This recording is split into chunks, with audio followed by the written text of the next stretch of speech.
இன்று காலை சென்னை விமான நிலையத்தில் இருந்து தனி விமானம் மூலமாக திருச்சி வந்தடைந்த முதலமைச்சர் விஜய்க்கு வரவேற்பு அளிக்கப்பட்டது. தற்போது திருச்சியிலிருந்து கரூர் 10 கிலோமீட்டர் தூரத்திற்கு அவர் ரோட் ஷோ நிகழ்வில் கலந்து கொள்ள இருக்கிறார். மக்களை சந்திப்பதற்காக அவர் இன்று கரூர் வந்திருக்கும் நிலையில் தற்போது அவர் ரோட் ஷோவில் கலந்து கொள்ள இருக்கிறார். இது குறித்து இவங்களோடு இணைந்திருக்கிறார் செய்தியாளர் குமார். குமார், வணக்கம். விவரங்களை வழங்கலாம்.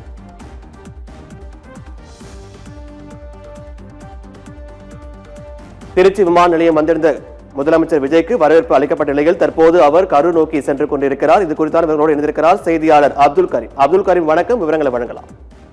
வணக்கம் பாலாஜி. கரூர் மாவட்டத்தில் நடைபெறும் பல்வேறு நிகழ்ச்சிகளில் பங்கேற்பதற்காக தமிழக முதல்வர் விஜய் தற்போது திருச்சி வருகை புரிந்து சாலை மார்க்கமாக கரூர் நோக்கி சென்று கொண்டிருக்கிறார். அதாவது கரூர் மாவட்டத்தில் இன்று நடைபெறும் அரசு நிகழ்ச்சி, கட்சி நிகழ்ச்சிகளில் கலந்து கொள்வதற்காக தமிழக முதல்வர் விஜய் இன்று காலை தற்போது தனி விமானம் மூலம் சென்னையிலிருந்து வருகை புரிந்து திருச்சி சர்வதேச விமான நிலையம் வந்தடைந்தார். விமான நிலையத்தில் அமைச்சர்கள், உயர் அதிகாரிகள், காவல்துறை அதிகாரிகள் வரவேற்பு அளித்தனர். இதனைத் தொடர்ந்து திருச்சி விமான நிலையத்திலிருந்து புறப்பட்டு சாலை மார்க்கமாக கரூர் நோக்கி சென்று கொண்டிருக்கிறார். அதாவது திருச்சி மாநகர் பகுதிகளில் திருச்சி மாநகர பகுதிகளில் ஆங்காங்கே பிளக்ஸ் பேனர்கள், கொடிக்கம்பங்கள் வைக்கப்பட்டது. சாலையில் இருபுறமும் பேரிகார்டுகள் அமைக்கப்பட்டு அந்த இடத்தில் பாதுகாப்பாக பொதுமக்கள் நிற்குமாறு அறிவிக்கப்பட்டிருக்கிறது. அதாவது கொட்டப்பட்டு, டிவிஎஸ் டோல்கேட், அஞ்சு நகர், சத்திரமருந்து நிலையம், குடமுருட்டி, அண்ணா சிலை, கம்பர்சம்பேட்டை வழியாக தமிழக விஜய் கரூர் சென்று கொண்டிருக்கிறார். அதாவது சாலையில் இருபுறமும் இருக்கக்கூடிய கட்சி நிர்வாகிகள் பொதுமக்களை காரில் அமர்த்தபடி கையெழுத்தவாறு விஜய் சென்று கொண்டிருக்கிறார். பாலாஜி.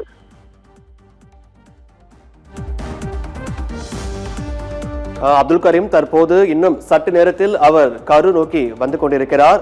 இன்னும் சில நிமிடங்களில் அவர் ரோட் ஷோ நடத்த இருக்கிறார். ஆனா இதுக்கப்புறம் 1700 கோடி ரூபாய் மதிப்பில் காலனி தொழிற்சாலை அடிக்கல் நாட்ட இருக்கிறார். அந்த நிகழ்வு எங்க நடக்க இருக்கிறது? அது குறித்தான விவரங்களை பதிவு பண்ணுங்க. திருச்சியிலிருந்து கரூர் நோக்கி செல்லும் விஜய், அதாவது திருச்சி கரூர் மாநகர் பகுதியில் வெண்ணெய்மலை அருகே உள்ள அட்லஸ் கலையரங்க மைதானத்தில் கட்சி நிகழ்ச்சியில் கலந்து கொண்டு உரையாற்றுகிறார். இந்த நிகழ்ச்சியில் 5000 பேருக்கு மட்டுமே அனுமதி வழங்கப்பட்டுள்ளது. அந்த நிகழ்ச்சியை முடித்துவிட்டு மதிய உணவுக்கு பிறகு திருச்சி மாவட்ட ஆட்சியர் அலுவலகத்தில், அதாவது கரூர் துயர் சம்பவத்தில் உயிரிழந்த 41 பேரின் குடும்பங்களைச் சேர்ந்த 32 வாரிசுதாரர்களுக்கு தகுதியின் அடிப்படையில் அரசு வேலை பணி நியமன ஆணைகளை வழங்குகிறார். அதன் பிறகு கரூர் மாவட்ட ஆட்சியர் அலுவலகத்திலேயே 13,500 பேருக்கு வேலைவாய்ப்பு உருவாக்கும் வகையில் ரூபாய் 1700 கோடி மதிப்பீட்டில் அமைக்கப்பட உள்ள தோல் அல்லாத காலணிகளை உற்பத்தி செய்யும் புதிய தொழிற்சாலைக்கு அடிக்கல் நாட்டுகிறார். அதன் பிறகு கரூர் மாவட்டத்தில் அரசு நலத்திட்டங்களை தொடங்கி வைக்கிறார். பாலாஜி.